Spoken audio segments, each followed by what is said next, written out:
Hello बच्चों, आप सभी का हमारे यूट्यूब चैनल पर स्वागत है। बच्चों, आज हम पढ़ने वाले हैं हीट फ्लो एंड कैलोरीमेट्री के numericals. Heat flow and calorimetry के कॉन्सेप्ट और फॉर्मूले हमने इसके प्रीवियस वीडियो में डिस्कस किए हुए हैं।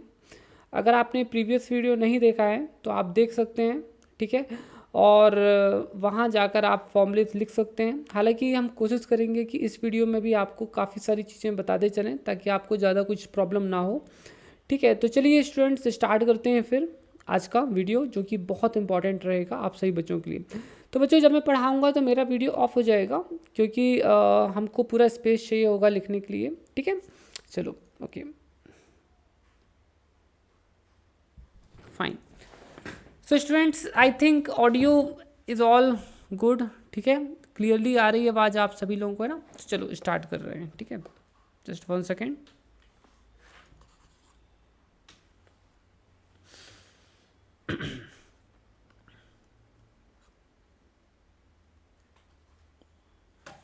Just wait for a while.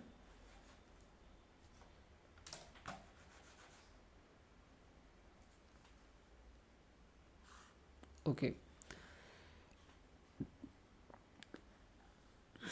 सबसे पहले क्वेश्चन के साथ स्टार्ट करने वाले हैं। तो the first question is as follows. बच्चों, आप लोग पहला क्वेश्चन आपकी स्क्रीन पर देख सकते हैं, ठीक है।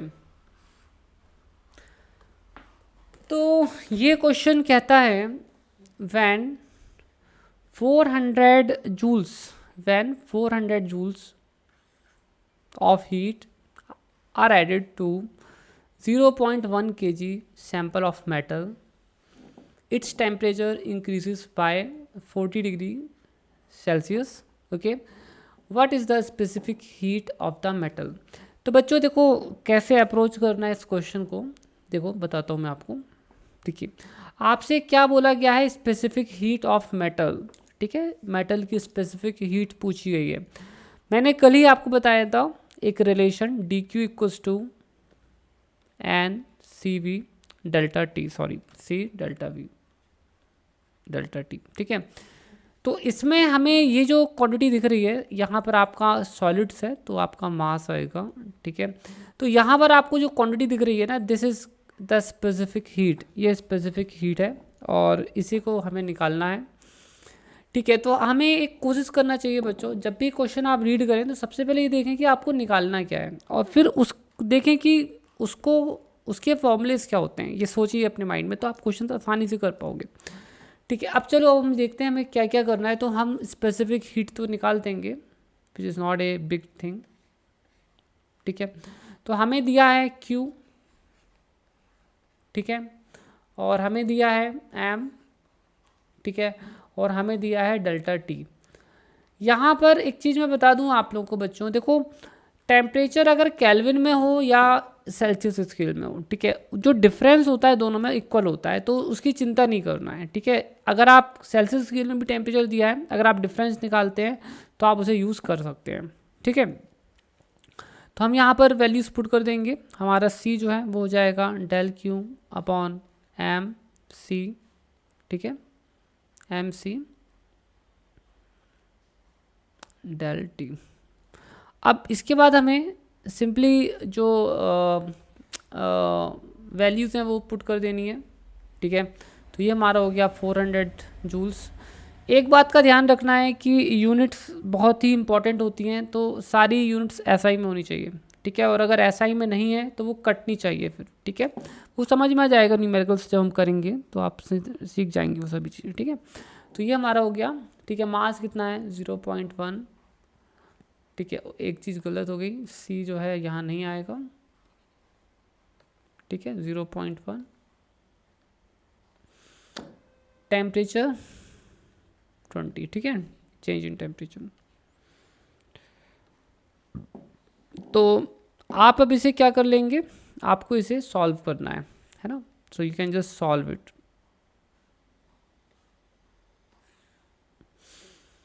सो let's try to solve it without any calculator, ठीक है। तो ये हमारा इससे ये कट गया, ठीक है, 2 1 सा 2 2 0, ठीक है। और ये आपका हो गया 20/0.1, ठीक है। 20 0.1 का मतलब होता है 1/10, है ना, सभी लोग जानते हैं। तो ये हो जाएगा 200। तो ये आपका SI यूनिट में आया है। इसकी जो यूनिट होती है SI में वही आएगी एज पर दिस। इसकी यूनिट होनी चाहिए जूल पर kg पर डिग्री सेल्सियस, ठीक है। तो ये इसका आंसर है। बच्चों इसे नोट कर लीजिए, फिर हम लोग नेक्स्ट क्वेश्चन की तरफ चलने वाले हैं। After this we are going to heat towards the next question. आप में से यहाँ जो नए बच्चे हैं वो हमारा एक्सपर्ट फिजिक्स ऐप डाउनलोड कर लीजिए, ठीक है, ताकि आप हमारे और भी जो कोर्सेज हैं उन्हें प्राप्त कर सकें, ठीक है। और बहुत कुछ आपको हमारे कोर्सेज में मिल जाएगा।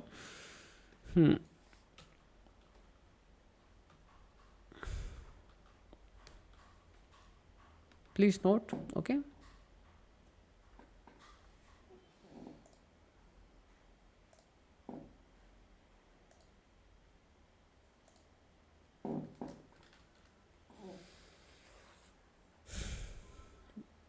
चलिए नेक्स्ट क्वेश्चन पर चलते हैं, ठीक है।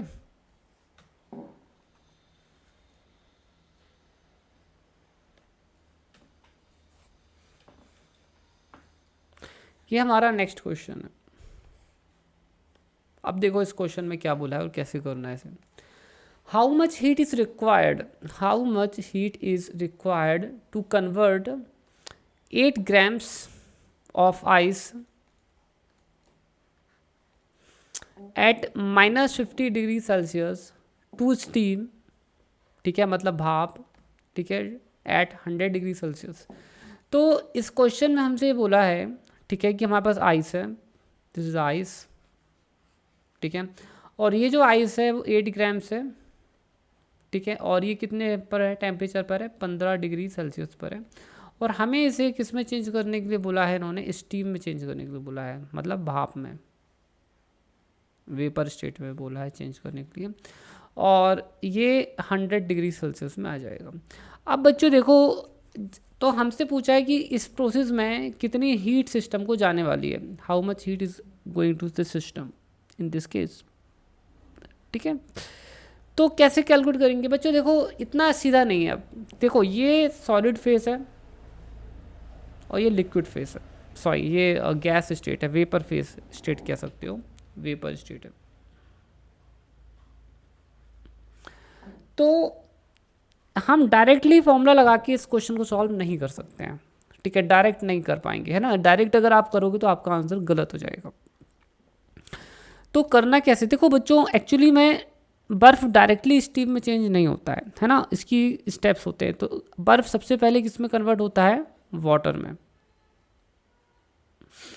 तो 8 मतलब -15 डिग्री सेल्सियस से पहले जो बर्फ़ है, देखो डायरेक्टली मैं बता देता हूँ आपको क्या क्या चीज़ें होने वाली हैं, ठीक है। So how it's going to happen. तो डायरेक्टली वाटर में भी कन्वर्ट नहीं होगा, कुछ स्टेप्स होंगे उसके अनुसार होगा। देखो जो आइस है, ठीक है, ये जो है ना 15 डिग्री सेल्सियस पर है, तो ये 0 डिग्री सेल्सियस पर आएगी सबसे पहले। तो आइस ही आएगी 0 डिग्री सेल्सियस पर। तो हमें सबसे पहले तो इतना हीट देना पड़ेगा, तो मैं इसे थोड़ा हटा दूँ। तो हमें इतनी हीट देनी होगी कि जो आइस है वो उसी का टेम्परेचर आइस के ही फॉर्म में जो है -15 से कहाँ तक आ जाए, 0 पर आ जाए। फिर इसके बाद हमें आइस को वाटर में कन्वर्ट करना पड़ेगा, ठीक है, वाटर में। और जब हम वाटर में कन्वर्ट करेंगे तो यहाँ पर होगा फेस चेंज, है ना, यहाँ पर फेस चेंज होगा सॉलिड से लिक्विड में। तो ये भी 0 डिग्री सेल्सियस पर ही रहेगा। तो जो पानी में जब आइस चेंज हो रहा है तो फेस चेंज जो हो रहा है उसमें एट कांस्टेंट टेम्परेचर होता है वो, ठीक है। अब इस जब पानी में चेंज हो गया तो अब पानी को स्टीम में चेंज करना है ना। तो पानी का टेम्परेचर सबसे पहले तो 100 डिग्री सेल्सियस तक लाना पड़ेगा। तो इसमें भी हीट जाएगी। तो देखो कितनी सारी जगहों पर हीट जा रही है, यहाँ पर एक हीट गई, है ना, यहाँ पर कुछ हीट हमने इस प्रोसेस में भी कुछ हीट दी, ठीक है, यहाँ पर हीट दी Q3। और हमें 100 डिग्री सेल्सियस तक वाटर को लाना है, उसके लिए जब हमने हीट दी Q3, उसके बाद हमें उसका फेस चेंज करना है। तो यहाँ पर क्या हो रहा है, फेस चेंज हो रहा है, तो इसके लिए फिर से हीट देना पड़ेगा Q4। तो बच्चों बेसिकली 2 जगहों पर फेस चेंज हो रहा है ना। So phase is changing at 2 places. तो यहाँ पर जो है फेस चेंज हो रहा है, फेस चेंज, ठीक है। और एक फेस चेंज हो रहा है यहाँ पर,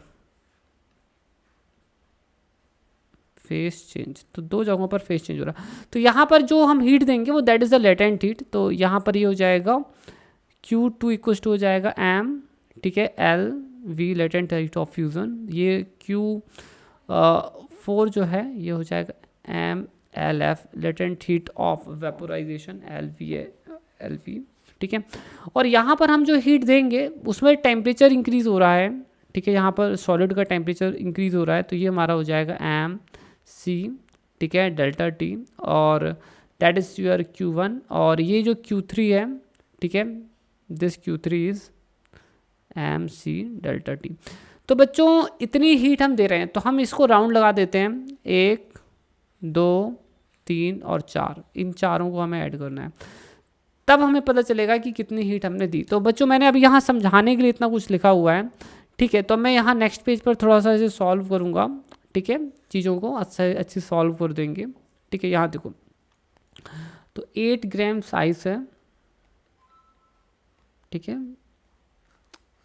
15 डिग्री सेल्सियस पर। इसे हमें सबसे पहले आइस में ही चेंज करना है एट, ठीक है, और टेम्परेचर कितना लाना है, 0 डिग्री सेल्सियस तक लाना है। तो हम यहाँ पर जो Q1 जो है उसे निकाल लेंगे, जो हमारा यहाँ पर Q1 है, we will be finding out that. तो ये हो जाएगा M मास ऑफ आइस, ये हो जाएगा स्पेसिफिक हीट ऑफ आइस, ठीक है, ओके। ये हो जाएगा फिर हमारा कितना टेम्परेचर हमने चेंज कर रहा है, 15 डिग्रीज, है ना, 15 चेंज आ रहा है, 15 डिग्रीज चेंज आ रहा है। अब वो केल्विन पर लें या डिग्री सेल्सियस में लें, सेम, ठीक है। तो अब यहाँ पर एक इम्पॉर्टेंट चीज़ है, देखो इस क्वेश्चन में स्पेसिफिक हीट ऑफ आइस दी गई है ना, ये भी सब कुछ दिया है, वाटर भी दिया है, लेटेंट हीट भी दिया है, बट स्टूडेंट्स ये आपको याद रखना पड़ेगा, हमेशा नहीं दिया होता एग्जाम में, ठीक है, क्वेश्चन में हमेशा नहीं दिया रहा होगा, दिया जाएगा, ठीक है। इसलिए आपको ये चीज़ क्या करनी पड़ेगी, ये आपको याद रखना पड़ेगा, ठीक है। तो मैं यहाँ पर अभी क्या करने वाला हूँ, ठीक है, वैल्यूज़ पुट करूँगा, ठीक है। तो मैं यहाँ पर Q1 की जो वैल्यू है पुट करूँगा, तो Q1 वैल्यूज़ पुट करूँगा, तो 8 ग्राम्स दिया है। देखो यूनिट्स का बहुत खास ध्यान रखना है, ठीक है, मैं आपको अभी बता रहा हूँ, मैं जानबूझकर एक एक स्टेप सॉल्व कर रहा हूँ।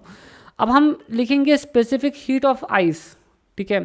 तो स्पेसिफिक हीट ऑफ आइस कितनी होती है, ठीक है, इट्स 1/2, ठीक है, इट्स 1/2 कैलोरीज, ठीक है, पर ग्राम, ठीक है। ये इतनी होती है, आपको ये याद रखनी है कि आइस का स्पेसिफिक हीट जो होता है 0.5 या 1/2 कैलोरीज पर ग्राम्स होता है, ठीक है, कैलोरीज पर ग्राम्स होता है, ये आप याद रखेंगे, ठीक है, पर डिग्री सेल्सियस, ठीक है। अब डिग्री सेल्सियस लिखें ना लिखें कोई इशू नहीं है, ठीक है, क्योंकि हम उसे केल्विन या डिग्री सेल्सियस पर ही लेते हैं, तो नो इश्यूज। इसके बाद हमारा आ जाएगा, ठीक है, ये टेम्परेचर है, ठीक है। तो अभी मैं फ़िलहाल मैं डिग्री सेल्सियस लिख देता हूँ, और ये 15 डिग्री सेल्सियस, ठीक है।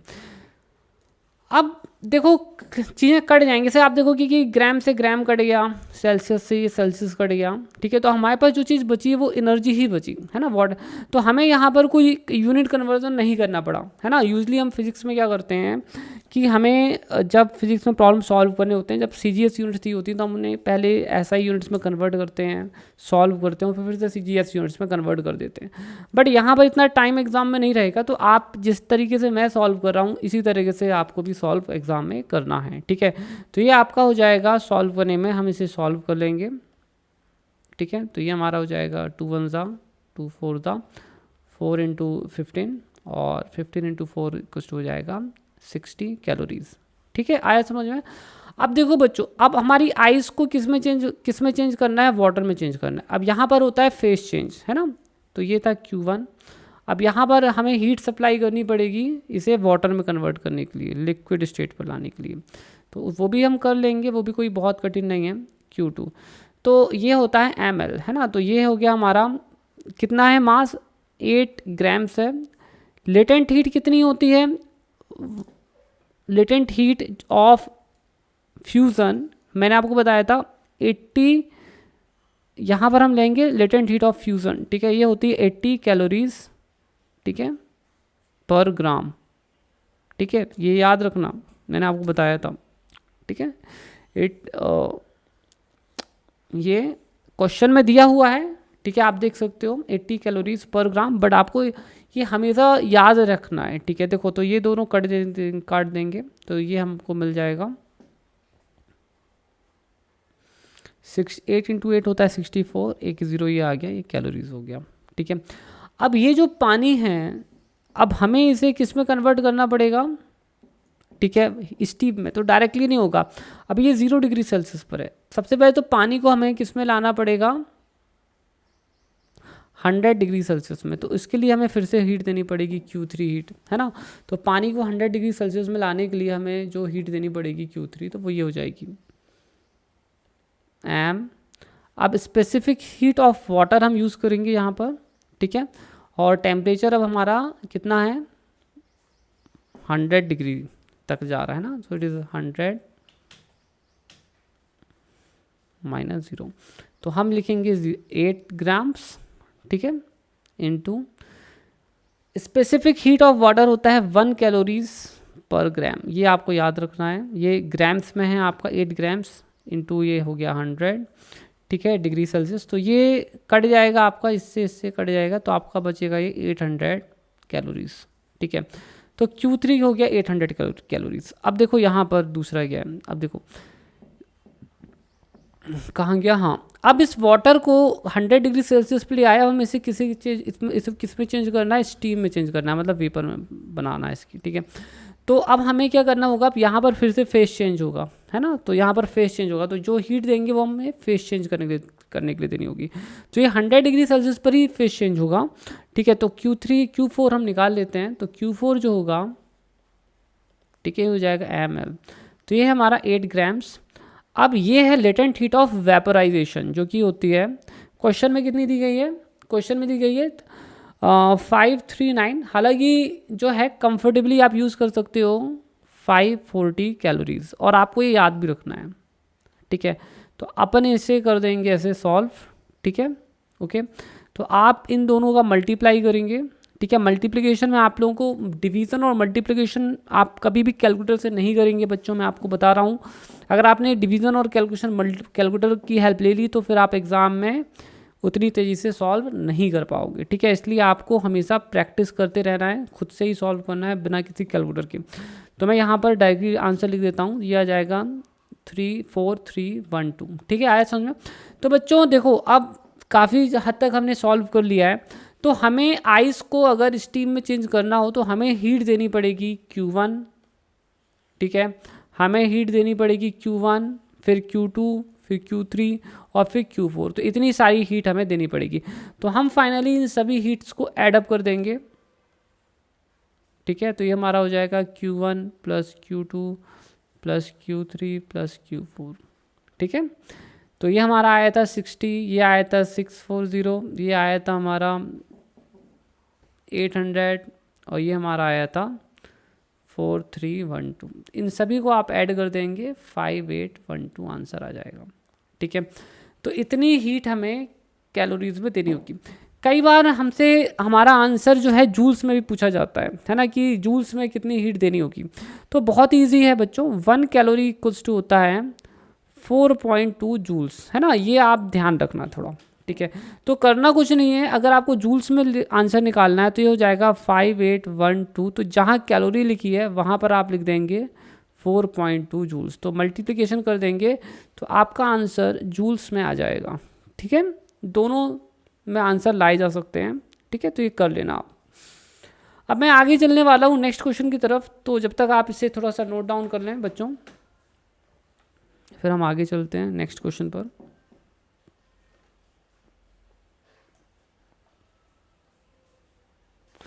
अब हमारे वीडियोस आते रहेंगे क्योंकि हम थोड़ा फ्री हो चुके हैं। अभी हम थोड़ा बिजी थे तो हमारे वीडियोस काफ़ी समय से चैनल पर आ नहीं रहे थे, बट अब हम थोड़ा फ्री हैं तो अब हम ये काम करेंगे, ठीक है।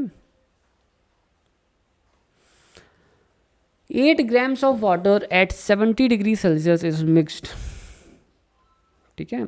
8 grams of water at 70 degree Celsius is mixed with 5 grams of water at 30 degree Celsius. 10 ग्राम पानी जो है 70 डिग्री सेल्सियस पर है, उसे 5 ग्राम पानी से मिक्स कर रहे हैं जो कि 30 डिग्री सेल्सियस पर है, तो जो मिक्सचर बनेगा उसका टेम्परेचर क्या होगा, है ना। तो ये बहुत ही इजी क्वेश्चन है और बहुत ही कॉमन टाइप का क्वेश्चन है, ठीक है। तो देखो मैं अभी करके बताऊंगा आपको, ठीक है। आप लोग चाहें तो क्वेश्चन नोट डाउन कर सकते हैं तब तक। देखो ये हमारा हो गया बकेट, ठीक है। हम यहाँ क्या कर रहे हैं, इसमें डाल रहे हैं 10 ग्राम वाटर, ठीक है, जिसका टेम्परेचर क्या है, ठीक है, 10 ग्राम वाटर इसके अंदर डालेंगे जिसका टेम्परेचर कितना है 70 डिग्री सेल्सियस है। और यहाँ पर फिर क्या डाल रहे हैं इसमें, और फिर हम डाल रहे हैं इसमें 5 ग्राम वाटर जो कि कितने सेल्सियस पर है, 30 डिग्री सेल्सियस पर है। अब बच्चों देखो इसका टेम्परेचर ज़्यादा है, इसका टेम्परेचर कम है। अगर हम इन दोनों को यहाँ पर मिक्स करेंगे तो क्या होगा, दरअसल जो टेम्परेचर है 70 डिग्री ये कम हो जाएगा और 30 डिग्री टेम्परेचर थोड़ा बढ़ जाएगा, मतलब जो टेम्परेचर है इन दोनों के बीच में जाएगा। It is a common sense, ठीक है। ठंडियों में नहाते वक्त ये सब हम लोग करते हैं ना, ठीक है। अब देखो तो यहाँ पर एक बहुत इंपॉर्टेंट चीज़ होती है, ठीक है, जिसे हम कहते हैं प्रिंसिपल ऑफ कैलोरीमेट्री, ठीक है। तो होता क्या है बच्चों कि जिसका टेम्परेचर ज़्यादा होता है ना, वो कुछ हीट दे देता है ना। सो ये कुछ हीट लॉस्ट कर जा देता है, इसकी कुछ हीट चली जाती है, ठीक है। और जो हीट यहाँ से जाती है वही हीट यहाँ पर क्या हो जाती है, गेन हो जाती है ना। तो ये वाला जो पानी होता है जो ठंडा है वो कुछ हीट लेता है और ये वाली कुछ हीट देता है। तो इस तरह से कंजर्वेशन ऑफ एनर्जी का प्रिंसिपल यहाँ पर लगता है। तो हम यहाँ यूज़ करेंगे principle of conservation of energy. So by conservation of energy, तो अगर हम कंजर्वेशन ऑफ एनर्जी की बात करें, so heat will be given by 10 grams of water is equals to है heat taken by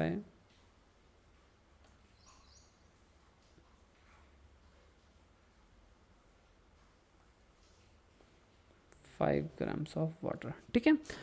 अब यार ये लेना देना जो है वो कैसे चलता है, देखो मैं बता रहा हूँ आपको हाउ इट्स गोइंग ऑन।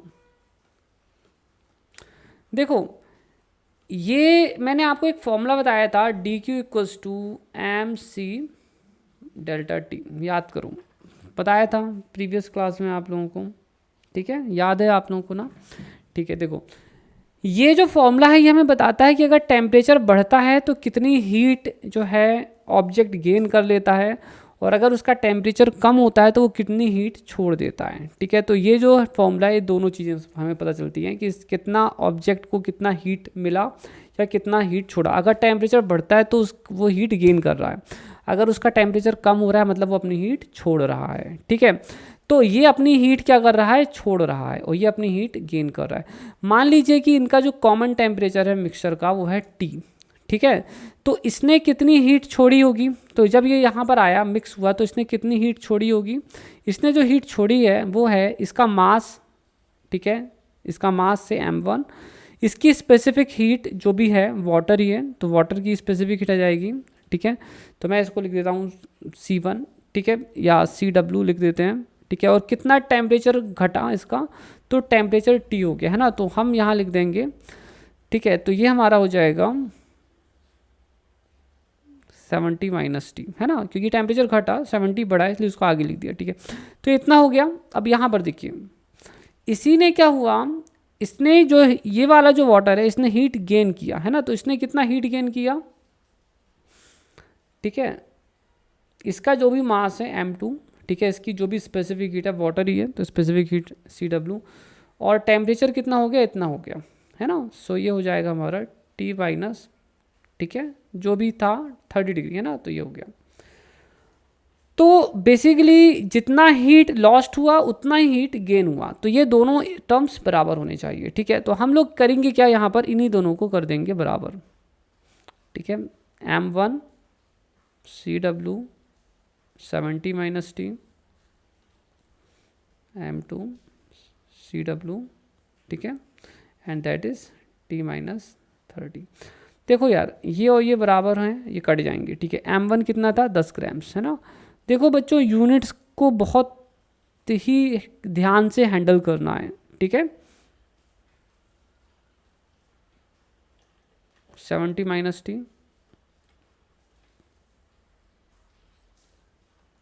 ये है 5 ग्राम्स, ये ग्राम्स और ग्राम्स कट गए, अब टेंशन ख़त्म हो गया, ठीक है। और ये हो गया 2, ठीक है, तो ये हो जाएगा 140 माइनस 2t, ये हमारा हो जाएगा t माइनस 30, ठीक है। और अब हम इसे और सॉल्व कर लेते हैं, तो ये हमारा हो जाएगा, इसको 30 को इस तरफ ले आओ और इसको इस तरफ भेज देते हैं।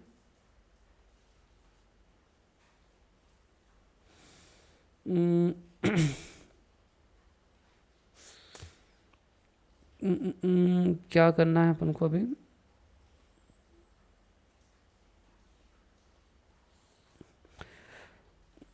थोड़ा सा देख लें बच्चों, कहीं कुछ अपन ने गलत तो नहीं किया अभी तक।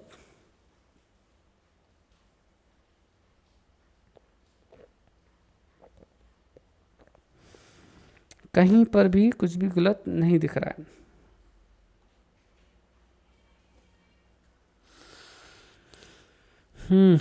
ओके फाइन, तो ये हमारा हो जा रहा है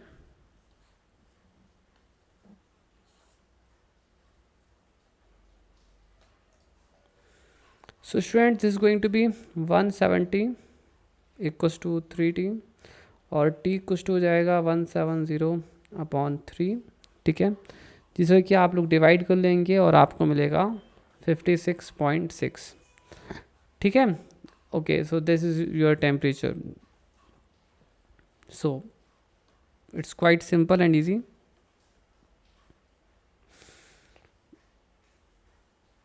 तो इसे नोट डाउन कर लें बच्चों, ठीक है, तो इसे नोट कर लें। नेक्स्ट क्वेश्चन पर चलेंगे। आपको अगर बच्चों कुछ समझ में नहीं आता है ना, तो आप मुझे कमेंट्स में मेंशन कर सकते हैं, ठीक है। Okay I will help you to remove your doubts. आप हमारा टेलीग्राम चैनल भी जुड़ सकते हैं।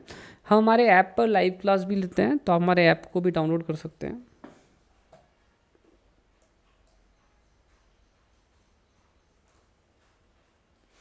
नेक्स्ट क्वेश्चन पर हम जल्दी चलेंगे, आप लोग जब तक नोट डाउन कर लें इसे।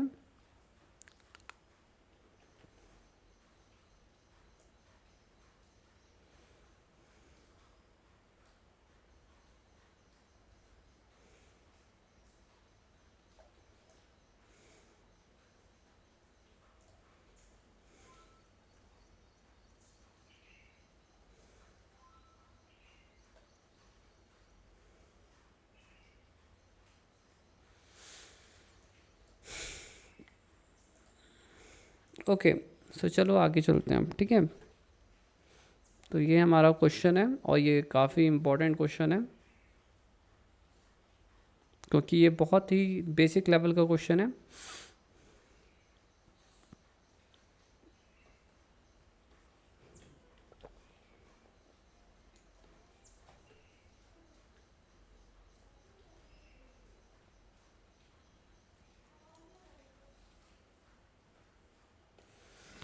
यार देखो इस क्वेश्चन में बोला है in a container of negligible mass, in a container of negligible mass, मतलब जिस कंटेनर में चीज़ें हैं उस कंटेनर का कोई खास कुछ मास है ही नहीं, ठीक है, ठीक है, ऑफ नेग्लिजिबल मास, ठीक है। 30 grams of steam at 100 degree Celsius added, इसके अंदर जो है 30 ग्राम्स स्टीम जो है डाली जाती है, ठीक है, और वो भी 100 डिग्री सेल्सियस पर, ठीक है, इज एडिड, ठीक है। और इसके अंदर ना, ठीक है, पहले से ही बताया गया है कि 200 ग्राम वाटर है, 200 ग्राम्स क्या है पानी पहले से इसके अंदर है, जिसका टेम्परेचर कितना था 40 डिग्री सेल्सियस है, ठीक है। If no heat is lost to the surrounding, अब ये बोलते हैं कि इसमें से कोई भी हीट जो है बाहर लॉस्ट नहीं होती है, ठीक है, अगर कोई भी हीट लूज नहीं होती है, कोई भी हीट लॉस नहीं होती है। So what is the final temperature of the system, तो सिस्टम का फाइनल टेम्परेचर क्या हो जाएगा, तो कुछ समय के बाद जो सिस्टम है, मिक्सचर है, उसका टेम्परेचर कितना हो जाएगा वो हमें पता लगाना है। तो अभी हमने एक क्वेश्चन किया था तो पता लगाया था, अब हम यहाँ पर भी पता लगाएंगे। अब देखेंगे कि लेटेंट हीट ऑफ फ्यूज़न और लेटेंट हीट और स्पेसिफिक हीट ऑफ वाटर दिया हुआ है, बट आपको हमेशा याद रखना है, ठीक है, ये वैल्यूज़ आपको रटी होनी चाहिए, ज़रूरी नहीं है कि क्वेश्चन में दिया जाएगा, ठीक है, क्वेश्चन में दिया है तो ठीक है, नहीं दिया है तो आपको याद होना चाहिए। मैंने बहुत सारे ऐसे क्वेश्चन देखे हैं जिसमें कि ये नहीं दिया होता है, ठीक है, और ना ही एग्ज़ाम में कहीं दिया होता है और ना ही क्वेश्चन में दिया होता है कहीं, ठीक है, इसलिए आपको ये हमेशा याद रखना है। अब चलो बच्चों, ठीक है, देखो हमें अब फाइनल टेम्परेचर पता लगाना है, बट अब ये क्वेश्चन थोड़ा सा ट्रिकी है, ठीक है, इतना स्ट्रेट फॉरवर्ड नहीं है जितना आप सोच रहे हो, ठीक है। अक्सर बच्चे इस टाइप के क्वेश्चन में ये सोचते हैं कि यार अगर हम मतलब जो टेम्परेचर होगा 100 डिग्री सेल्सियस स्टीम है और 40 डिग्री यहाँ पर वाटर पहले से है, ठीक है, तो टेम्परेचर कुछ 70 डिग्री सेल्सियस हो जाएगा, है ना, ऐसा बच्चे सोचते हैं। बट आप अभी आश्चर्यचकित हो जाओगे, मतलब आप जो है, ठीक है, आपको लगेगा कि यार आंसर कैसे आ रहा है, क्या आ रहा है। तो मैं आपको बता दूं इसका आंसर जो है हम सॉल्व तो करेंगे, बट हम आपको पहले से ही बता देते हैं कि जब हम स्टीम 100 डिग्री सेल्सियस पर 30 ग्राम स्टीम से मिक्स करेंगे तो जो मिक्सचर बनेगा उसका टेम्परेचर 100 डिग्री ही सेल्सियस रहेगा। अब आप बोलोगे हाई, हाउ एंड वाई, है ना, ऐसा क्यों, टेम्परेचर तो बीच में आ जाना चाहिए, क्योंकि अभी थोड़ी देर पहले ही एक क्वेश्चन किया था, ठीक है, उसमें बीच में आ गया था। बच्चों यहाँ पर एक्चुअली में मैटर कुछ और है, ठीक है, यहाँ पर जो मैटर है वो अलग है। वहाँ हमने पानी पानी को मिक्स किया था, है ना, जो कि एक ही फेस में थे। यहाँ पर हम लोग क्या कर रहे हैं, स्टीम जो कि एक अलग फेस है और वाटर जो कि एक अलग फेस है। तो इस कारण से यहाँ पर जो है मेथड जो है सॉल्व करने की बदल जाएगी। ये यहाँ पर कुछ तो लेटेंट हीट का भी इन्वॉल्वमेंट रहेगा, ठीक है, और कुछ टेम्परेचर चेंज होने का हीट का भी इन्वॉल्वमेंट रहेगा, इसलिए इस क्वेश्चन को करने का तरीका थोड़ी सा अलग है। मैं आपको बताऊंगा कैसे करना है, बहुत ही सिंपल मेथड से, ठीक है। और अगर आपने अभी तक चैनल सब्सक्राइब नहीं किया है तो प्लीज़ सब्सक्राइब कर लो, ठीक है बच्चों। आई होप आप लोगों को मज़ा बहुत आ रहा होगा इस क्वेश्चन को करने में, ठीक है, तो वो मैं अभी आपको एक्सप्लेन कर दूंगा, ठीक कर रहा हूँ, देखो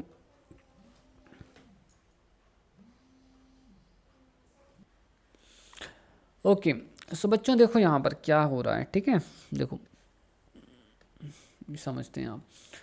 तो ये हो गया अपना कंटेनर और ये हो गया इसके अंदर वाटर। इसके अंदर जो वाटर है वो है 200 ग्राम्स, देख लेते हैं कितना दिया है, ठीक है, हाँ 200 ग्राम्स है, और ये है 40 डिग्री सेल्सियस पर, ठीक है, कितने पर है 40 डिग्री सेल्सियस पर, ठीक है। इसमें जो है स्टीम डाल रहे हैं अपन 30 ग्राम्स स्टीम, ठीक है, और ये स्टीम जो है 100 डिग्री सेल्सियस पर है। हमें रिजल्टिंग टेम्परेचर का पता लगाना है, ठीक है, what is going to be the resulting temperature. अब स्टूडेंट्स देखो होता क्या है, मैं आपको बताता हूँ रिजल्टिंग टेम्परेचर कैसे निकालना है। देखो क्या होता है कि जो स्टीम है सबसे पहले क्या है, इसका टेम्परेचर है ज़्यादा, है ना, जो स्टीम है उसका टेम्परेचर है ज़्यादा, तो ये जो स्टीम है इस पानी को क्या करेगा, गर्म करेगा, यहाँ जो वाटर भरा हुआ है उसको क्या करेगा, गर्म करेगा।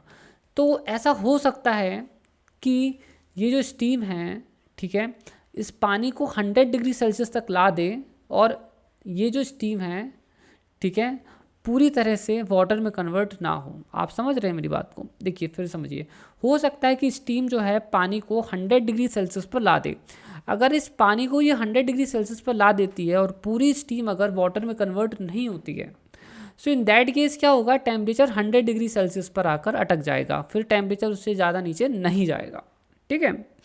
ओके, यही चीज़ मैं बताना चाहता हूँ। तो इसको चेक करने के लिए क्या करना पड़ेगा, अगर हमें इसे चेक करना है तो कैसे चेक करेंगे, तो इसे चेक करने के लिए हमें ये देखना पड़ेगा कि पानी अभी 40 डिग्री सेल्सियस पर है, तो पानी को 40 डिग्री सेल्सियस से 100 डिग्री सेल्सियस में जाने के लिए कितनी एनर्जी की ज़रूरत है ना। तो हम इसकी पहले एनर्जी चेक कर लेते हैं, किसी को कितनी एनर्जी की ज़रूरत पड़ेगी, ठीक है। तो ये हो जाएगा MCDT, है ना। तो देख लो ये हो जाएगा 200 ग्राम्स।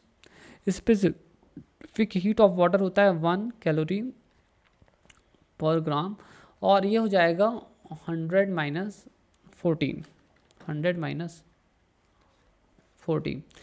तो ये अपना स्टूडेंट्स कितना आ रहा है, ये हो जाएगा हमारा सॉल्व करने पर 60 इंटू 2, तो ये हमारा हो जाएगा 6 इंटू 12, ठीक है। तो ये हो जाएगा 12।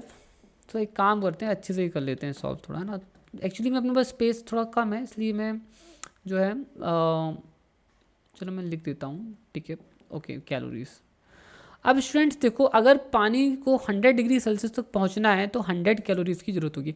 अच्छा, हम यहाँ ये देखेंगे कि अगर ये स्टीम जो है, ठीक है, पानी में कन्वर्ट होती है तो ये कितनी, अगर ये स्टीम वाटर में चेंज हो जाएगा तो ये कितनी हीट लिबरेट करेगा, मतलब कितनी हीट छोड़ देगा ये, है ना।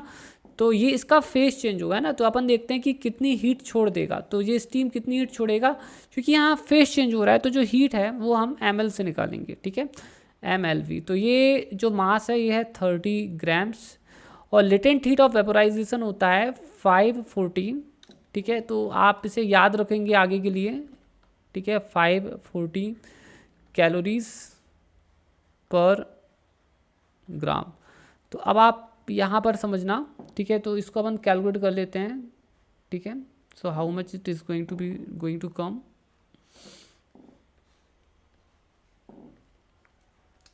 ठीक है। बहुत सारे तरीके होते हैं स्टूडेंट्स, ठीक है, देयर लॉट्स ऑफ वेज। सो ये आएगा अपना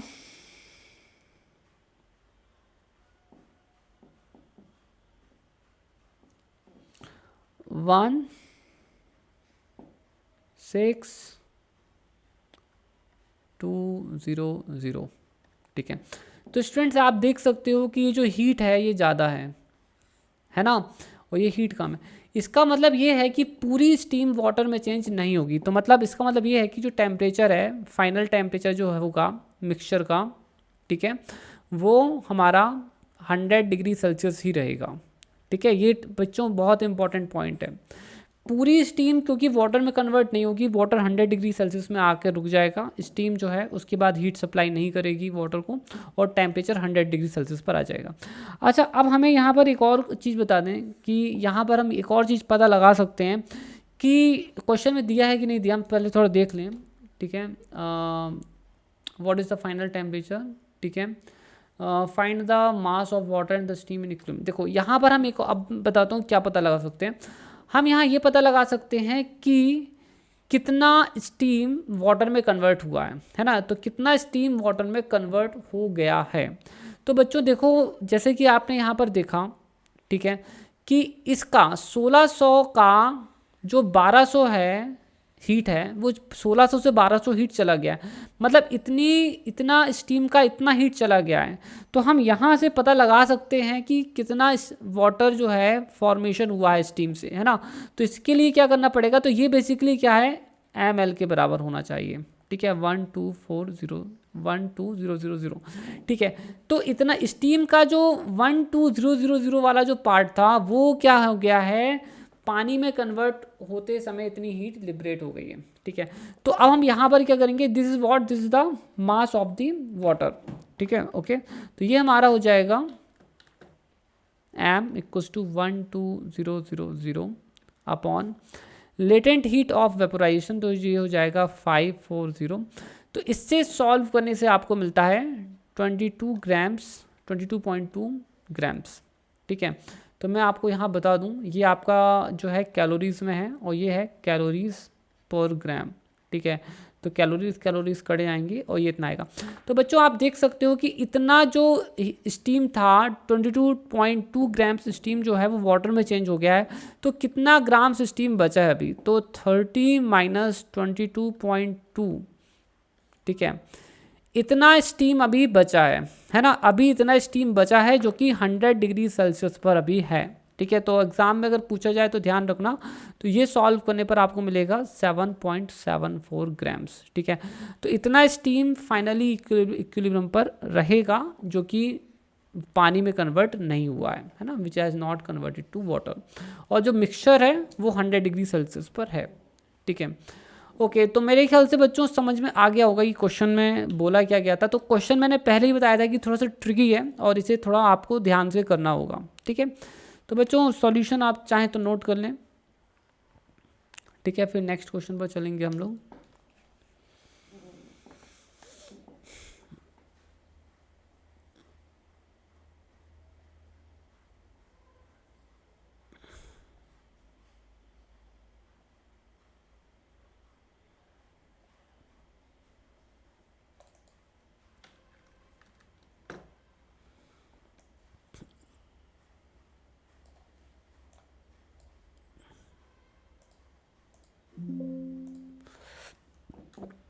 ठीक है, तो मेरे ख्याल से आपने नोट वगैरह कर लिया है सब, ठीक है। तो चलो ये आ गया अपना, ठीक है। तो देखो एक कॉपर रॉड 2 मीटर लॉन्ग, एक कॉपर रॉड है जो कि कितना है 2 मीटर लॉन्ग है and has circular cross section of radius 1 centimetre, okay. And just 1 second, आप लोग बच्चों क्वेश्चन थोड़ा रीड कर लूँ, just wait for a while, या ठीक है फाइन। तो 2 मीटर की रॉड है, उसका क्रॉस सेक्शन जो है, उसका जो रेडियस है वो है 1 सेंटीमीटर का। One end is at 100 degree Celsius and the other is at 0 degree Celsius. एक साइड जो है वो 100 डिग्री सेल्सियस का है, दूसरा 0 डिग्री सेल्सियस पर है। The surface is insulated so that negligible heat is lost to surface, ठीक है। तो यहाँ पर पूछा है thermal resistance of the wire of the bar and the thermal current is what. तो दो चीज़ें निकालनी है, तो चलो मैं एक्सप्लेन करता हूँ क्वेश्चन को। तो ये हमारी कॉपर रॉड हो गई, तो this is the copper rod, ठीक है।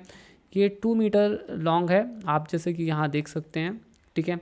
इसका जो रेडियस है वो 1 सेंटीमीटर है, ठीक है। यूनिट्स का खास ध्यान रखेंगे अपन लोग। ये 100 डिग्री सेल्सियस पर है, तो ये हाई टेम्परेचर पर है। ये 0 डिग्री सेल्सियस है, मतलब ये लोअर टेम्परेचर पर है। और क्योंकि ये हाई टेम्परेचर है और ये लोअर टेम्परेचर है, इसलिए यहाँ से जो है, ठीक है, इस टेम्परेचर से इस टेम्परेचर पर क्या होगा, हीट फ्लो होगा, है ना। यहाँ से यहाँ हीट फ्लो होगा, ठीक है। तो हमें अब यहाँ पर क्या निकालना है, थर्मल रेजिस्टेंस निकालना है। तो हम सबसे पहले बात करेंगे रेजिस्टेंस ऑफ द रॉड। तो थर्मल रेजिस्टेंस जो होता है R, that is equal to होता है, ठीक है, 1/K, ठीक है, और L/A। तो ये फॉर्मूला होता है थर्मल रेजिस्टेंस का, जो कि मैंने आपको प्रीवियस क्लास में पढ़ाया था। इस क्वेश्चन में एक चीज़ है जो मिसिंग है, जो मैं आपको अलग से बता देता हूँ, ठीक है। आप आगे के लिए मतलब इसको याद रखने की ज़रूरत नहीं है आपको, ठीक है। ये क्वेश्चन में हमेशा दिया होता है। इसका जो कंडक्टिविटी है ना के, जो कि यहाँ दिया नहीं है, तो मैं आपको अलग से बता देता हूँ, इट इज़ 401 है, ठीक है। तो ये आपको क्वेश्चन में गिवन रहेगा, इस क्वेश्चन में लिखा नहीं है, तो मैं अलग से लिख देता हूँ, ठीक है। तो थर्मल रेजिस्टेंस अगर आपको निकालनी है तो कुछ भी नहीं करना आपको, आप सिंपली यहाँ पर वैल्यूज पुट कर दीजिए 401 इंटू, ठीक है, लेंथ जो है 2, ठीक है, एरिया क्या है πr² होता है। अब यहाँ पर आएगा खेल, ठीक है, कि ये जो है यहाँ सेंटीमीटर में दिया है ना। तो आपको यहाँ पर इसको प्रॉपर तरीके से लिखना है, 1 सेंटीमीटर, है ना। तो रेडियस कितना हो जाएगा, सेंटी मतलब होता है -2 इसका स्क्वायर। बच्चों इसे सॉल्व करना होगा आपको, ये है रेजिस्टेंस, ठीक है। So this is the resistance. तो अपन इसे कर लेंगे सॉल्व, ठीक है, we will be solving it, ठीक है। तो आप इसे सॉल्व कर लेना, आपके यहाँ आंसर आ जाएगा। So it's going to B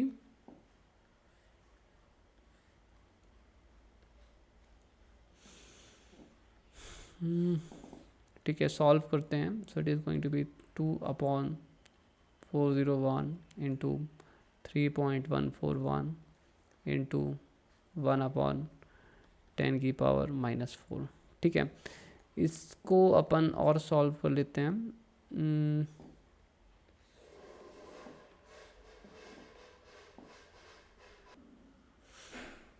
okay, so students ये हमारा हो जाएगा, ठीक है।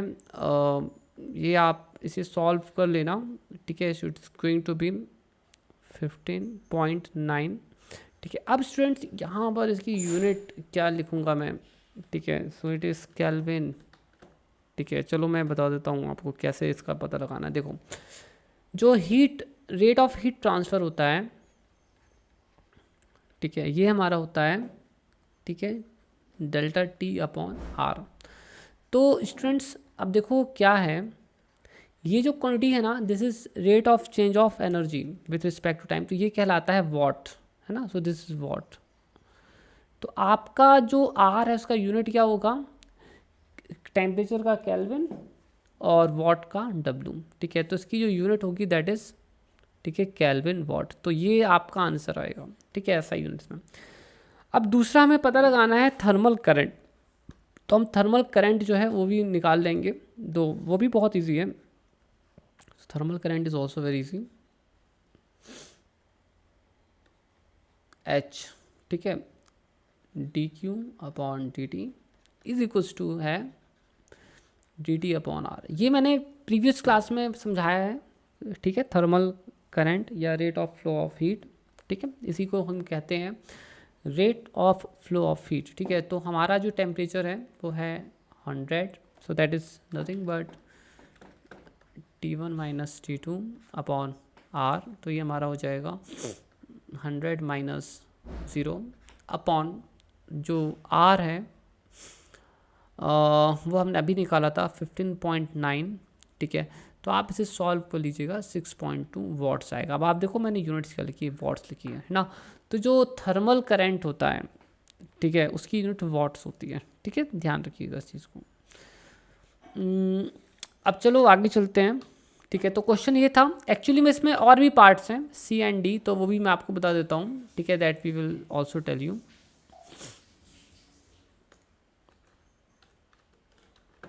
ठीक है, तो मैं क्वेश्चन पूरा क्वेश्चन जो है पेस्ट कर देता हूँ।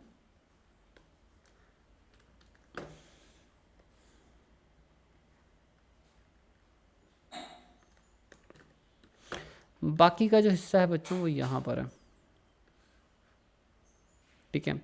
तो बाकी चीज़ें क्या पूछी गई हैं, टेम्परेचर ग्रेडियंट। अब देखो यहाँ पर आता है गेम, ठीक है। देखो जब हमने थर्मल करंट निकाला था, मतलब D Q upon D T जब हमने निकाला था, तो उस समय पर क्या किया था हमने, T1 माइनस T2 अपॉन, ठीक है, आर लिया था। आप ध्यान रखिए T1 माइनस T2। अब ये जो ग्रेडियंट होता है ना, इसे कैसे कैलकुलेट करते हैं ये समझो, ठीक है, how we calculate the gradient. तो यहाँ पर है थोड़ा सा गेम, ठीक है। और ये गेम क्या है बताने वाला हूँ, मेरा लैपटॉप में शायद कुछ इश्यूज़ ना हो गया हूँ, ठीक है। हाँ, तो ये जो ग्रेडियंट होता है जिसे हम जी भी कहते हैं, D T upon D x, ये होता है D2 minus T2 minus T1 upon length, ठीक है। तो जैसे कि ये रॉड है, तो ये टेम्परेचर था T1, ये है टेम्परेचर T2, उसका जो भी लेंथ है L, ठीक है। तो ये होता है T2 minus T1 upon L, ठीक है। तो ये हमारा हो जाएगा 0 माइनस 100 अपॉन लेंथ, जितना है 2 मीटर्स दिया है, पुट कर दो, तो ये आ जाएगा -50, है ना। अब देखो ये क्या, इसका हम अगर ये निकालेंगे तो कितना आएगा, तो है टेम्परेचर अपॉन लेंथ, तो ये हो जाएगा केल्विन पर मीटर, ठीक है, इसकी यूनिट हो गई केल्विन पर मीटर। अब क्या बोला है, the temperature 15 centimetre from the hot and. तो ये क्या बोल रहा है कि ये जो हॉट एंड है, ठीक है, ये जो 100 डिग्री सेल्सियस यहाँ पर था टेम्परेचर T1, ठीक है, ये जो हॉट एंड है, यहाँ से हमें 25 सेंटीमीटर दूरी पर टेम्परेचर कितना होगा ये पता लगाना है कि यहाँ पर टेम्परेचर कितना होगा, ठीक है। तो ये भी मैं निकाल के बताऊँगा, आप जब तक इतना नोट कर लीजिए थोड़ा। वीडियो चाहता तो नहीं हूँ कि ज़्यादा लंबा हो, बट वीडियो तब भी से 15 मिनट्स का हो गया है, हम 1 घंटे का बनाएंगे जितना भी हो जाए, फिर बाकी का नेक्स्ट वीडियो में करेंगे, ठीक है, ओके। क्योंकि बड़ा वीडियो अपलोड करने में भी थोड़ा प्रॉब्लम करता है।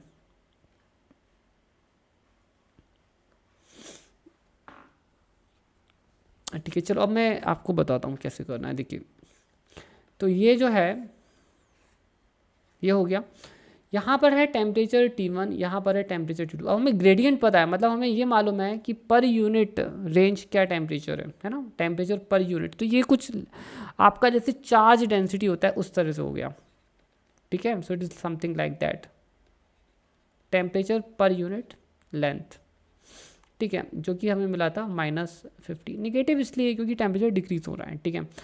तो यहाँ पर अब हमें यहाँ पर पता लगाना है कि यहाँ पर कितना है ना, ठीक है, at x equals to 25 centimetre, तो मीटर में करेंगे तो ये हो जाएगा 0.25 मीटर्स। तो temperature at x is equals to हो जाएगा T1 प्लस x इंटू, ठीक है, dt अपॉन dx, ठीक है, समझ में आया आपको। तो ये आपका हो जाएगा 100 प्लस 0.25 इंटू -50, ठीक है। तो ये आपको सॉल्व करना है और आप सॉल्व करेंगे, आपका जो आंसर है वो फटाक से आ जाएगा 87.5 डिग्री सेल्सियस, ठीक है। So this is the temperature at x, ठीक है। बच्चों सभी लोग इसे थोड़ा नोट कर लीजिए, फिर अपन आगे चलने वाले हैं। Then we are just going to proceed further.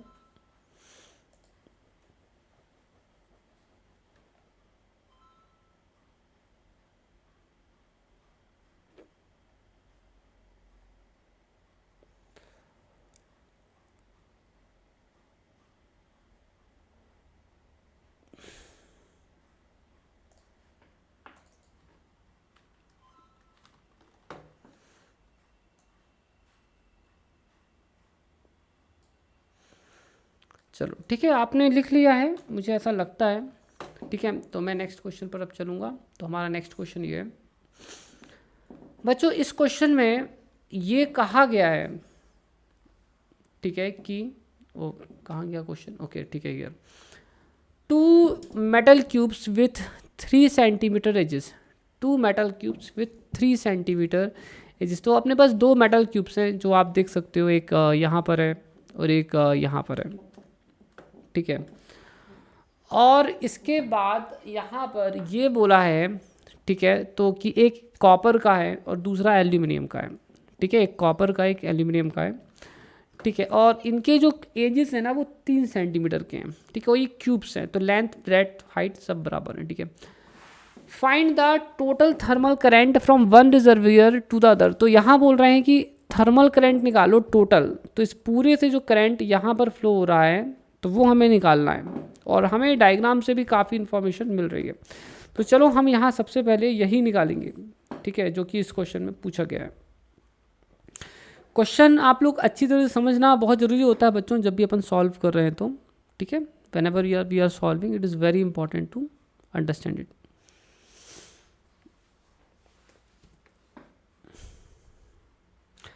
अब स्टूडेंट्स देखो यहाँ पर खेल क्या है, व्हाट इज द गेम। देखो हम करंट तो निकाल सकते हैं, तो करंट का फॉर्मूला हो गया, ठीक है, D Q upon D T, this is the thermal current, और इसका फॉर्मूला होता है 1/k, ठीक है, एल अपॉन ए।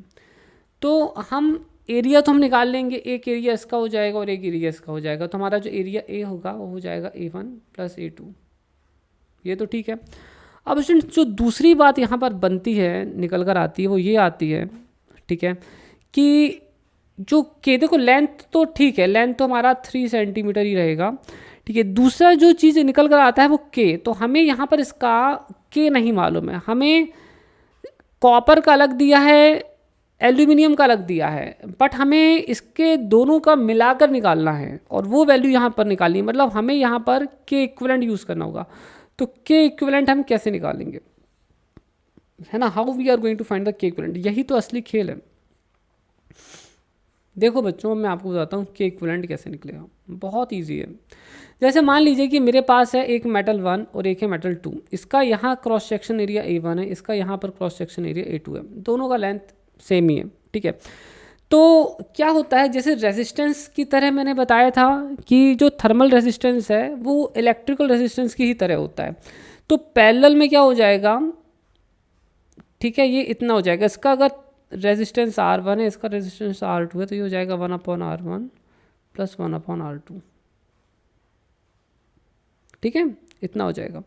तो ये हमें करना है, हम यहाँ पर जो है लिख लेंगे, तो ये हो जाएगा 1/K1 L1, तो L तो दोनों के लिए सेम ही है, upon A1 plus L upon K2 A2, ठीक है।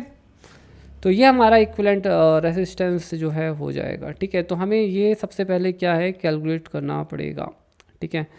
तो आप यहाँ पर जो वैल्यूज़ हैं वो रख देंगे। तो लेंथ आपको दी है 3 सेंटीमीटर, तो -2, ठीक है। K1 दिया है आपको। तो हम एक को एल्यूमिनियम ले लेते हैं, एक को ले लेते हैं कॉपर, ठीक है।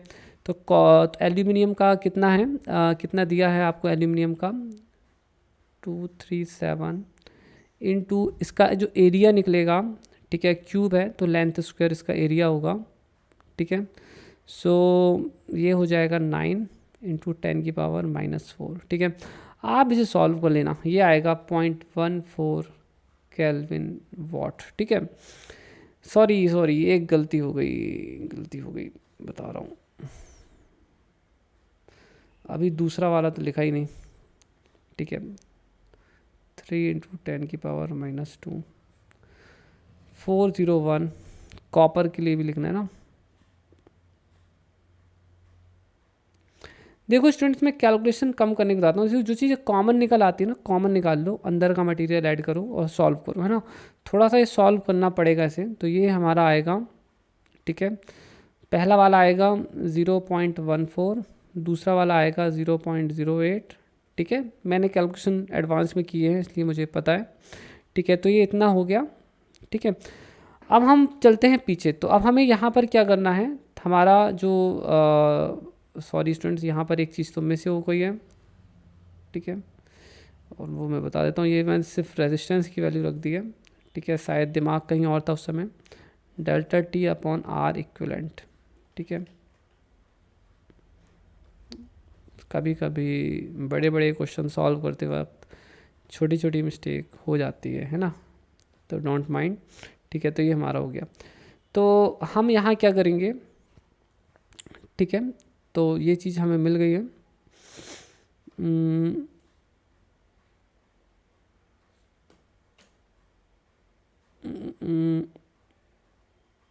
यहाँ पर भी लगता है मिस्टेक हो गया।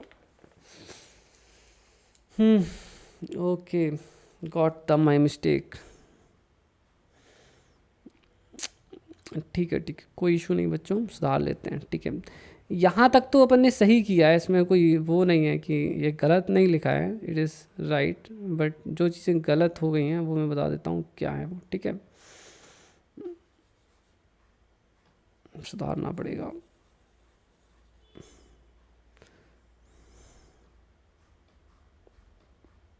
देखो बताता हूँ, दरअसल ना ये R1 है, ये R2 है। तो हमने दरअसल ना R1 और R2 निकाल लिया। तो दिस इज़ एक्चुअली R1,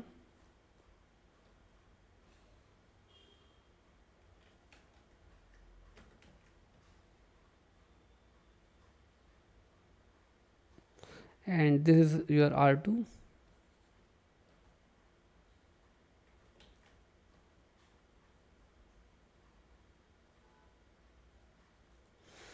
ठीक है।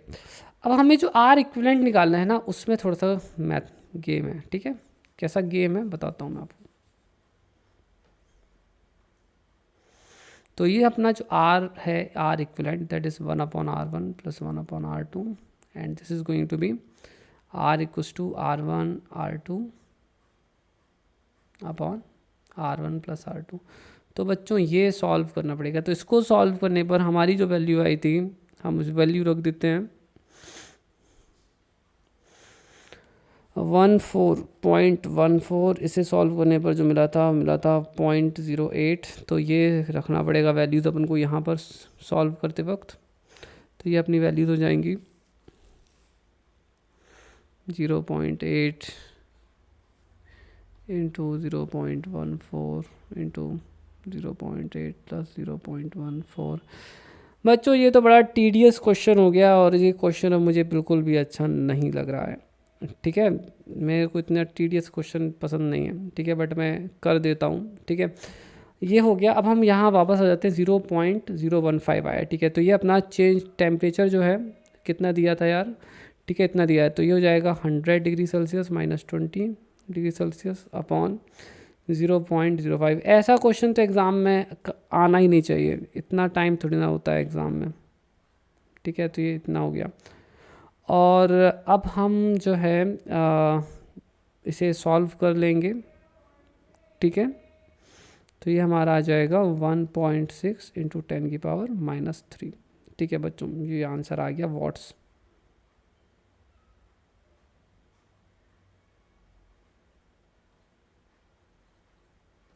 ठीक है।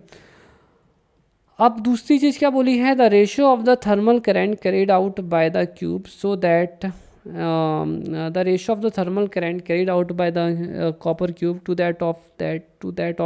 That carried by the aluminium rod. तो यहाँ पर थर्मल करेंट्स का रेशियो निकालना है, तो चलो ये भी निकालते हैं, ये भी सिंपल है। तो thermal current of copper upon thermal current of aluminium, that is delta T upon R of copper upon delta T upon R of aluminium, R aluminium upon R copper। ये अभी हमने थोड़ी देर पहले ही निकाल रखे हैं, तो जस्ट जो वैल्यू है पुट कर दो, जो कि 1.75 आ जाएगा रेशियो, ठीक है। और ये डायमेंशनलेस रेशियो है, ठीक है students. I hope you understood this quite well, ठीक है। तो नोट कर लो जल्दी जल्दी, सब कुछ नोट कर लीजिए।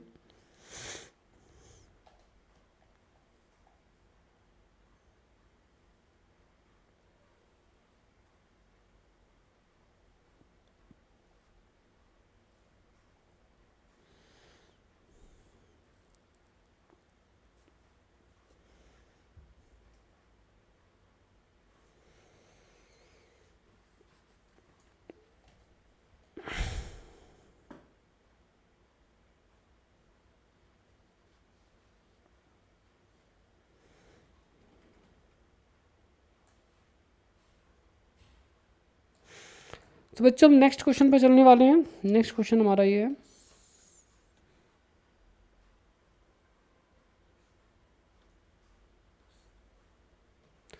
ए body cools in 10 minutes from 60 degree Celsius to 40 degree Celsius, what will be the temperature after next 10 minutes. देखो एक बॉडी है, ठीक है, ये 10 मिनट में 60 डिग्री सेल्सियस से 40 डिग्री सेल्सियस में चेंज हो जाती है, 10 मिनट लगते हैं, 10 मिनट्स, ठीक है। और इन्होंने बोला है कि जो टेम्परेचर है सराउंडिंग का Ts वो है 10 डिग्री सेल्सियस।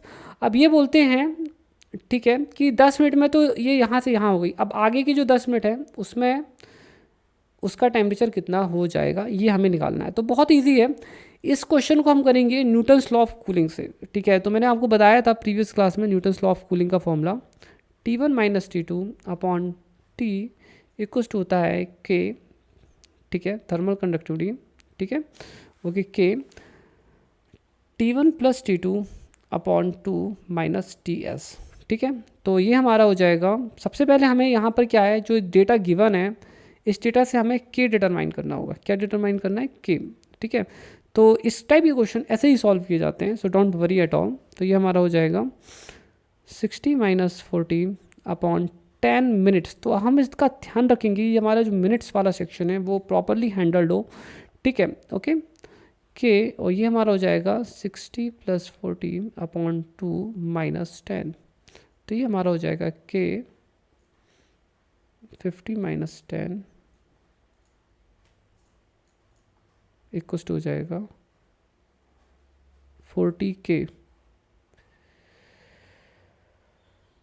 ओके, ठीक है। इसे हम जो है थोड़ा लिख लेते हैं अच्छी तरह से। तो ये हमारा हो जाएगा 20 upon 10 minutes equals to 40K। अब स्टूडेंट्स देखो यहाँ पर हमारे पास अब दूसरी चीज़ है, ठीक है, यहाँ तक तो हमने कर लिया है। अब हमें बोला है फर्दर 10 मिनट्स में, तो फर्दर 10 मिनट्स में कहाँ से कहाँ जा रही है गाड़ी। तो फर्दर 10 मिनट्स में जो गाड़ी जा रही है वो जा रही है 40 माइनस, ठीक है। अब हमें नहीं मालूम है कि टेम्परेचर कितना होने वाला है, बट ये 10 मिनट्स में होने वाला है, के, ठीक है। देन व्हाट इज हियर, तो ये हो जाएगा 40 plus T upon 2 minus temperature of the surrounding, ठीक है, that is nothing but the temperature of the surrounding. अब आप क्या करोगे, इस k की वैल्यू को यहाँ पर प्लग कर दोगे, है ना। So what you have to do, you have to plug this value here. तो ये हो जाएगा 40, समझाता हूँ बच्चों कैसे आप आसानी से कर सकते हो बिना ज़्यादा परेशान हुए, ठीक है।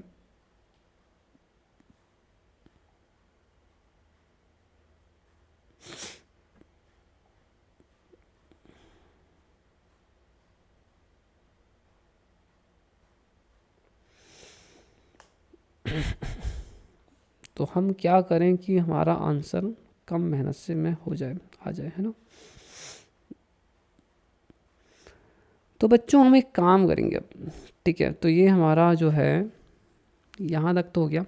हम इन दोनों को डिवाइड कर देते हैं, इस इक्वेशन को और इस इक्वेशन को थोड़ा डिवाइड कर देते हैं, ठीक है, बट थोड़ा पहले सिंप्लीफाई करके, क्योंकि मुझे लग रहा है ज़्यादा बल्कि ना हो जाए कहीं, है ना। और बल्कि चीज़ें थोड़ा सा बल्कि ही होती हैं तो किसी को भी पसंद नहीं आती है ना। तो अपन इसे क्या करेंगे, थोड़ा सा लाइट वेट बना लेते हैं। तो 40 माइनस टी 10 मिनट्स की, ये हो जाएगा 20 माइनस 20, तो ये हो जाएगा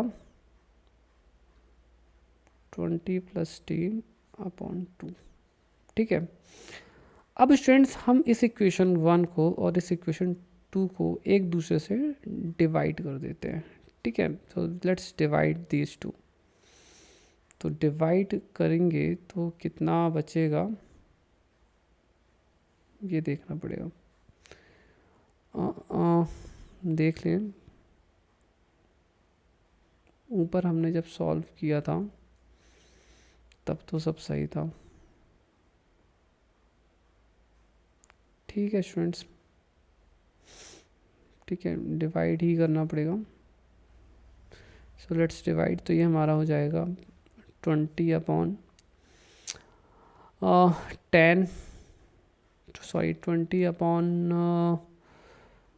40 minus 10 is equals to K. तो ये हो जाएगा 40 अपॉन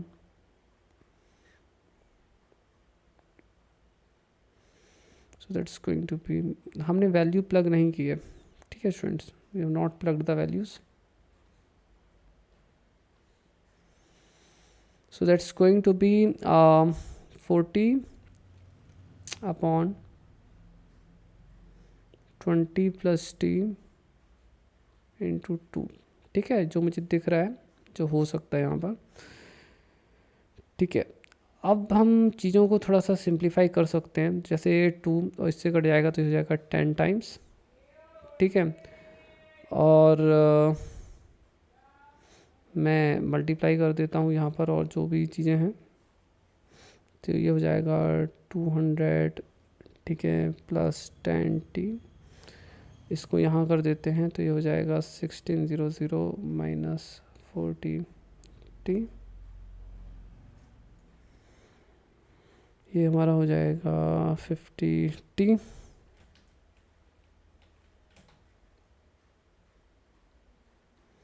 इक्वल्स टू 1400, और इस t की वैल्यू हो जाएगी 1400 अपॉन 50, ये हो जाएगा 24828।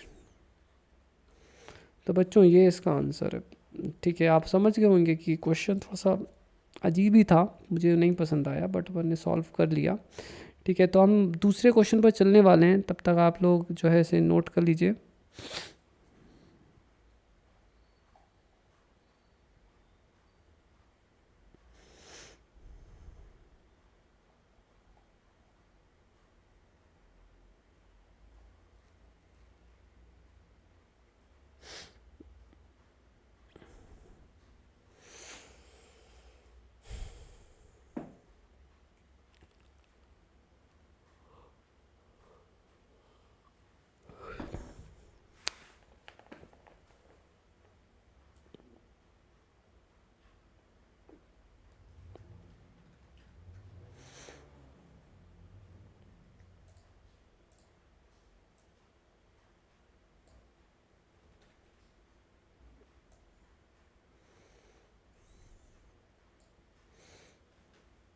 ठीक है स्टूडेंट्स, तो मेरे ख्याल से आप लोगों ने नोट कर लिया होगा और अब हम आगे जो है चल सकते हैं।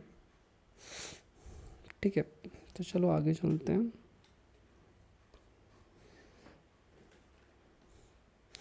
देखो ये जो क्वेश्चन है इसमें ये काफ़ी बेसिक लेवल का क्वेश्चन है। देखो इसमें बोला है 2 बॉडीज़ हैं, एक बॉडी ए है दूसरी बॉडी बी है, उनकी ना थर्मल एमिसिविटीज़ दी हुई हैं, मतलब ई की वैल्यू दी है, हमें दिया है 0.01 और 0.81 रिस्पेक्टिवली। तो कह सकते हो आपकी ये ई ए हो गया, ये ई बी हो गया। The outer surface area of the two bodies are same, तो दोनों बॉडीज़ का जो आउटर सरफेस एरिया है वो सेम है। ठीक है, the two bodies emit total radiant power at the same rate, same he rate से एमिट करती हैं। ठीक है, ठीक है वेवलेंथ लैम्डा बी, ठीक है, corresponding to the maximum spectral radiancy from B shifted from the wavelength corresponding to the maximum radiancy in the radiation from A by. ठीक है, तो ये नीचे वाली लाइन थोड़ा कॉम्प्लिकेटेड है। The temperature of A is this much. ठीक है, हमसे वो पूछा गया है टेम्परेचर ऑफ बी। तो बच्चों सबसे पहले हमको टेम्परेचर ऑफ बी कैलकुलेट करना है, तो हम बाद में बी को देखेंगे कि कैसे कैलकुलेट करना है। सबसे पहले हम ऑप्शन ए जो है उसे समझते हैं कि कैसे सॉल्व करना है। इस क्वेश्चन में से ये बोला है, ठीक है, the two bodies emit total radiant power at the same rate, मतलब एक समय पर, मतलब यूनिट टाइम पर वो सेम एनर्जी एमिट करती है, मतलब दोनों की पावर सेम है। मतलब power of A is equals to है पावर ऑफ बी, है ना, power of A is equals to है पावर ऑफ बी। तो पावर ऑफ ए जो है वो हो जाएगा ई ए। ठीक है, जैसे कि आपको फॉर्मूला मालूम है ना, ठीक है, पावर का सिग्मा ई ए टी की पावर 4। ठीक है, तो ये हो जाएगा ई सिग्मा ई ए। ठीक है, और इसके बाद ये हमारे पास हो जाएगा इसका एरिया ए, दोनों का एरिया तो दोनों के सेम ही दिए गए हैं। ठीक है, तो मैं इतना ही लिख लेता हूँ, टेम्परेचर ऑफ ए की power 4 sigma Stefan's constant is same for all bodies, emissivity of B, area is same for both T B. हमसे बी का टेम्परेचर बोला है जो कि यहाँ से निकल रहा है बहुत ही आसानी से। सो टी बी जो है वो हमारा हो जाएगा टी ए। ठीक है, ई ए अपॉन ई बी की पावर 1/4, ये हमारा जो है आंसर हो जाएगा। हालांकि इस क्वेश्चन में अब आपको सॉल्व करना पड़ेगा। टेम्परेचर दिया है 5802 केल्विन। ठीक है, ई ए जो है ई ए जो है वो है, ठीक है, 0.01, ये है ई बी जो है 0.81 है। इसको आप ना थोड़ा सॉल्व कर लो बच्चों। ठीक है, इसे सॉल्व कर लो और सॉल्व करने पर आपको जो है, ठीक है, रिज़ल्ट जो है मिल जाएगा। सो सॉल्व करने पर आपको बी का जो टेम्परेचर वो मिलेगा 1934 केल्विन। ठीक है, तो ये सॉल्व करने पर आना चाहिए, आप चेक कर लेना, मैंने डायरेक्टली आंसर लिख दिया। दूसरी चीज़ पूछी है कि बी की वेवलेंथ कितनी है। देखो हमको यहाँ पर बी की वेवलेंथ भी निकालने के लिए बोला है, और जिसके लिए क्वेश्चन को हमें थोड़ा सा और अच्छे से पढ़ना पड़ेगा। The wavelength lambda B corresponding to maximum spectral radiancy from B shifted from the wavelength corresponding to the maximum spectral radiancy to the radiation from A by, ठीक है, 1.0 माइक्रोमीटर्स। ठीक है, इस लाइन का यूज़ करना पड़ेगा बच्चों। देखो मैं आपको बताता हूँ, देखिए क्या है, ए जो है, ठीक है, एक ए है और एक है बी। ठीक है, तो इस देखो मैक्सिमम स्पेक्ट्रल डेंसिटी तो आप सभी लोगों को, मतलब वेन्स लॉ तो सभी लोग जानते हैं ना, वेन्स लॉ क्या होता है। देखो मैं वेन्स लॉ पहले समझा देता हूँ। ये ब्लैक बॉडी स्पेक्ट्रम है, तो दो बॉडीज़ का बना देते हैं। क्या होता है, हम जैसे ही टेम्परेचर इंक्रीज़ करते हैं तो हमारी जो वेवलेंथ करस्पॉन्डिंग टू पीक होती है वो क्या हो जाती है, शिफ्ट हो जाती है ना। तो जब हम टेम्परेचर से T2 यहाँ बढ़ाए तो हमारी जो, और ये क्या है यहाँ पर एनर्जी डेंसिटी है। ठीक है, and this is the wavelength.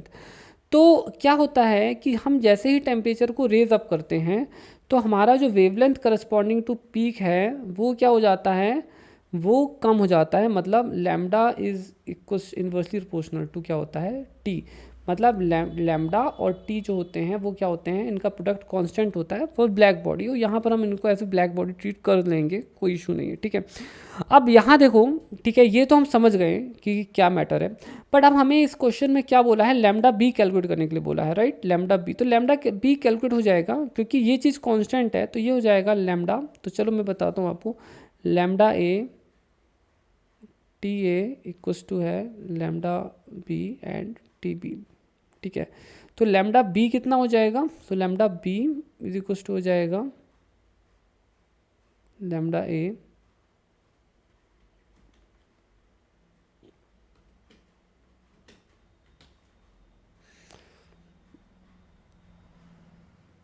T A upon T B, ठीक है बच्चों, ये है। अब देखो हमारे पास टी बी भी है, हमारे पास टी ए भी है, हमारे पास लैम्डा ए जो है वो नहीं है शायद, है ना, तो लैम्डा ए नहीं है। तो हम यहाँ पर एक काम करेंगे, यहाँ पर हम इन सभी की ना वैल्यूज़ प्लग कर देते हैं थोड़ा, ठीक है। तो थोड़ा सा नेक्स्ट पेज पर चलते हैं। So lambda B equal to आया था लैम्डा ए, ठीक है, और क्या लिखा हुआ है, T A upon T B, lambda A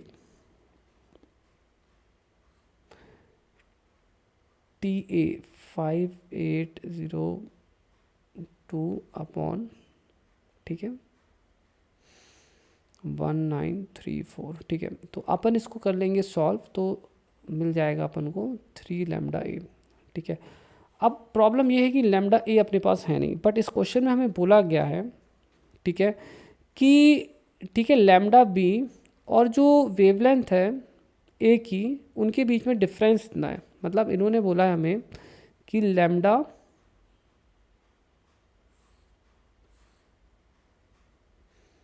B minus lambda A is equal to है 1 माइक्रोमीटर्स, ठीक है।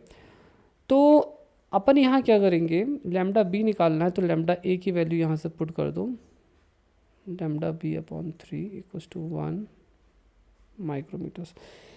बच्चों ये अपन को सॉल्व कर लेना है, तो ये हो जाएगा 2/3 लैम्डा बी 1 माइक्रोमीटर्स, तो लैम्डा बी कुछ हो जाएगा 1.5 माइक्रोमीटर्स, ठीक है। तो बच्चों ये है फॉर्मूला, और ये मतलब ये है तरीका सॉल्व करने का, ठीक है। तो आप लोग इसे नोट कर लीजिए, फिर मैं और आगे चलता हूँ नेक्स्ट क्वेश्चन की तरफ, ठीक है। So then we will just proceed to the next question.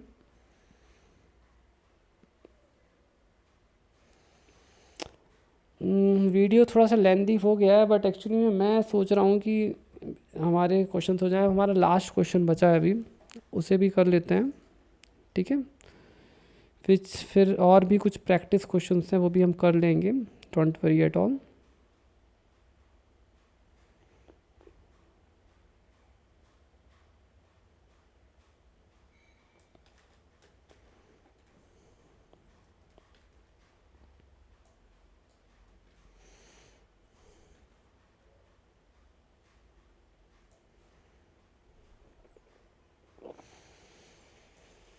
आप लोग नोट कर लें बच्चों,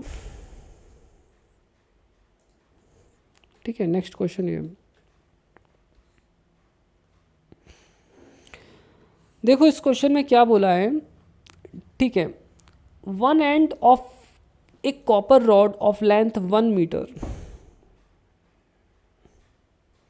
and area of cross section 4.0 into 10⁻⁻4 is maintained at 0 degree, ठीक है, सेल्सियस, ठीक है। एक एंड जो है उसको 100 डिग्री सेल्सियस पर रखा है, the other end of the rod दूसरे एंड पर आइस रख दी गई है, ठीक है। Neglecting the loss of the heat from the surrounding, find the mass of the heat melted. देखो बच्चों, बड़ा ही अच्छा इंटरेस्टिंग क्वेश्चन है। देखो ये रॉड है, ये 1 मीटर की रॉड है, ठीक है। इसका एरिया ऑफ क्रॉस सेक्शन जो है वो भी हमें दे दिया है, ये यहाँ दिया है।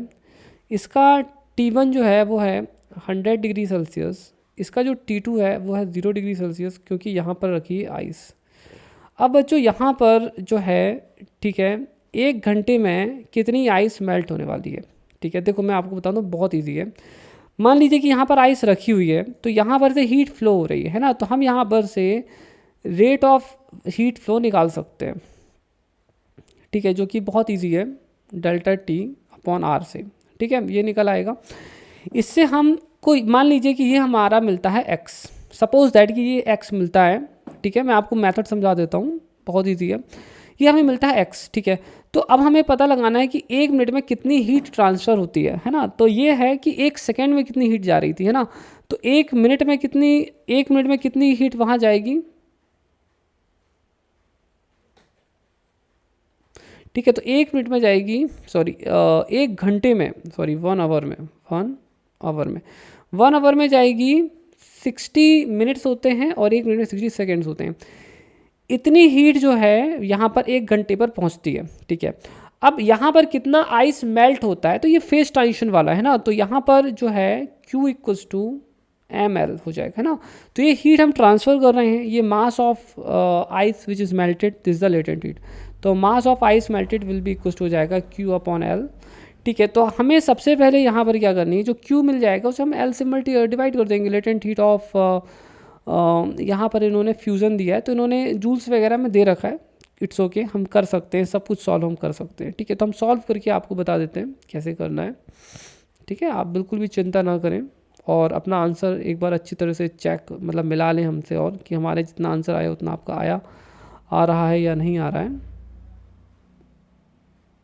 ठीक है, चलो, तो मैं यहाँ कुछ कैलकुलेशंस करूँगा नेक्स्ट पेज पर।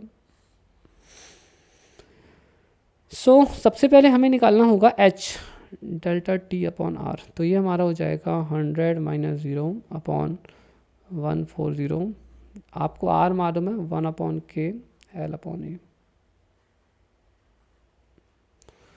1 अपॉन 401 इंटू लेंथ 1 मीटर है, और एरिया ऑफ क्रॉस सेक्शन दिया है 4 इंटू 10 की पावर -4। आप इसे सॉल्व कर लीजिए, आपको मिलेगा 16 वाट्स। ठीक है, अब अपन को पता लगाना है कि 1 घंटे में कितनी हीट निकलती है इंटू 1 आवर। ठीक है, तो ये हो जाएगा 16 इंटू 60। ठीक है, सारे कैलकुलेशंस आपको बाय हैंड करने हैं। अगर आपने बाय हैंड नहीं किए तो एग्ज़ाम में आपसे कुछ भी नहीं बनने वाला है इन दैट केस। ठीक है, मैं जो है थोड़ा सा डायरेक्ट लिख देता हूँ, बट मैंने भी हाथ से ही सॉल्व किए हैं बच्चों, ये बात मैं आपको बता दूँ।